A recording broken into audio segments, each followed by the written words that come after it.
வாடிக்கையாளர் அனுமதி இல்லாமல் ஒருபோதும் கேன்சல் செய்யாது.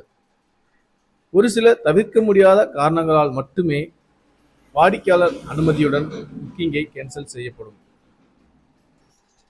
ஃபாஸ்டாக்சியின் போன் மூலமாக பதிவு செய்யப்படும் புக்கிங்குகள், ஆப் மூலமாக பதிவு செய்யப்படும் புக்கிங்குகள், ஆப் மூலமாக செய்யப்படும் அட்வான்ஸ் புக்கிங்குகள், போன் மூலமாக செய்யப்படும் அட்வான்ஸ் புக்கிங்குகள், இப்படி அனைத்து வகையான புக்கிங்குகளும் வாகனம் இல்லை என்று தெரிவிக்க மாட்டோம்.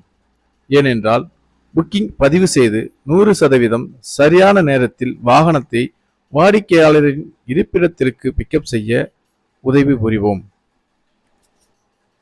இப்படி பதிவு செய்யப்பட்ட புக்கிங்குகள் வாடிக்கையாளரின் விமான தாமதம், விமானம் கேன்சல், ரயில் தாமதம், ரயில் கேன்சல், பஸ் தாமதம், பஸ் கேன்சல் மற்றும் தவிர்க்க முடியாத சூழ்நிலை காரணங்களால் வாடிக்கையாளரின்